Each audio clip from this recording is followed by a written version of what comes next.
been 20 years since the game Donkey Kong Country took the world by storm, and seeing as it is my favorite video game of all time, I feel proper tribute and homage should be paid. How did it all start? How did Donkey Kong Country come to be?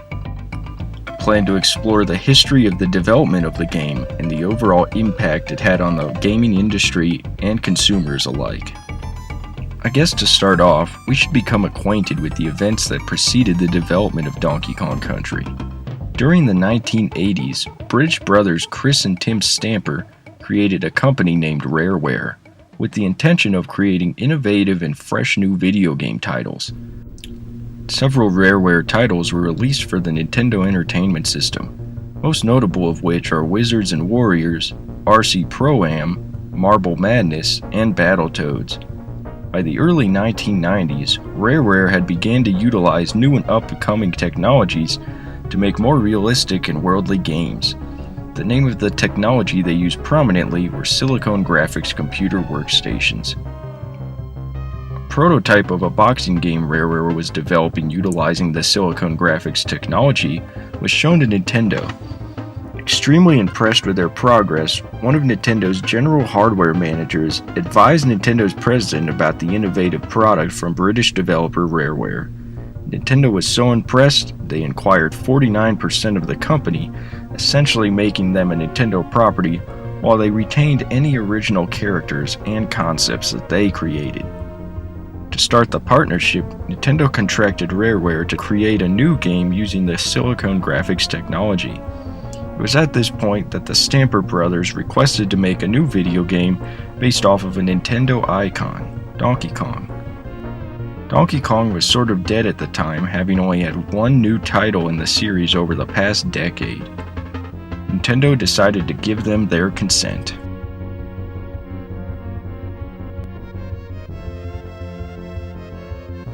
Rareware wanted to give Donkey Kong a new image, so he was completely redesigned. However, he did retain the red necktie from the 1994 Game Boy title Donkey Kong. It's been said that the game's designers went to a zoo and took video and pictures of gorillas and chimpanzees in order to get a good idea on how to make Donkey Kong look and move. Using the technologies they had available, they made 3D models of Donkey Kong, and Nintendo was impressed with his new look. When developing the game, Rareware had the intention of giving Donkey Kong a sidekick with different attributes and abilities. They wanted to make an updated version of Donkey Kong Jr., but when they showed their ideas of an updated Jr. to Nintendo refused the concept, stating the character either needed to be redesigned to look more like the original Donkey Kong Jr., or this character would have to become its own new character. Rareware decided to make him his own new character, knowing full well that although they created it, the new character would become a Nintendo property. Originally, the names Dinky Kong and Diet DK were thrown around until they finally decided on the new name, Diddy Kong. In late 1993 and early 1994, the Super Nintendo Entertainment System's novelty of being the newer system on the market had worn off. The Sega Genesis, although cheaper and less powerful, offered many of the same gaming experiences as the Super NES, as well as many of its own unique video games such as Sonic the Hedgehog. Nintendo had dominated the late 1980s with the NES, but finally another company had caught up to them, Sega. Sega introduced the Sega Genesis in 1989, almost 2 years before the Super NES hit the market, and by late 1993, it was thriving. Nintendo needed something to regain its place in the market. After Rare presented Nintendo with concepts for the new Donkey Kong game, they decided to put all their eggs in that basket. Rareware created extremely detailed graphics based off of the models they created that gave the game a distinctive look. They made sure it was something Sega could never be able to replicate, even with add-ons such as the 32X and the Sega CD. In early 1994, pictures and news surfaced of Nintendo and Rare's latest creation, Donkey Kong Country. Instantly, fans began to speculate that Nintendo must be planning to release an add-on device for the SNES in order to play the game. Nintendo made it clear, though, that no such extra peripheral would be needed to play the game, just a console and a controller. Every subscriber to Nintendo Power received a videotape called Donkey Kong Country Exposed, which revealed the gameplay and creation of Donkey Kong Country. Sneak peek for a lack of a better word. Instantly, fans began to pre-order the game, which was an unheard of process at the time. It got to the point where retailers were having to turn customers away or order even more copies in order to fulfill the demand for it. Everyone saw how beautiful the game was.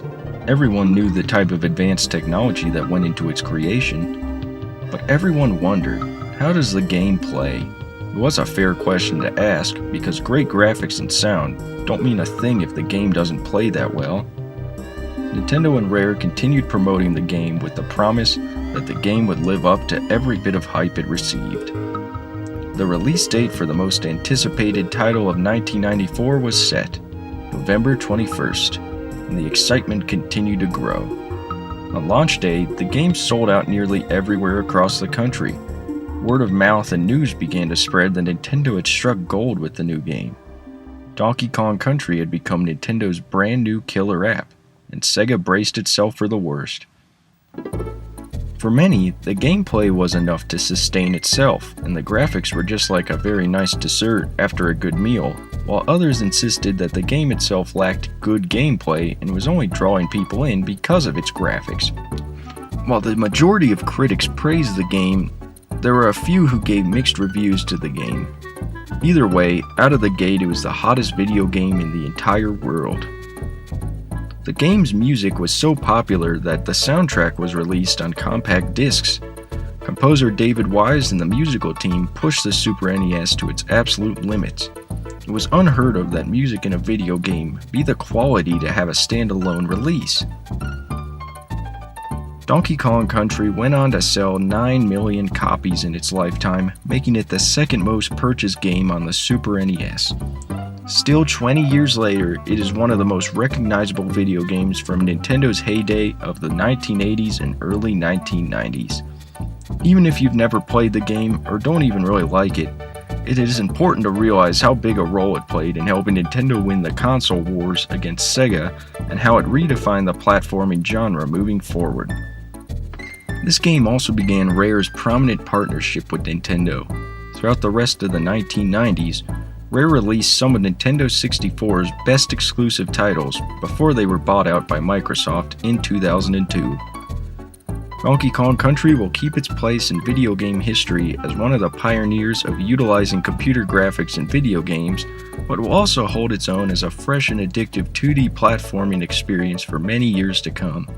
So if you love Nintendo, or just video games in general, take a moment to remember one of the greatest video games ever created.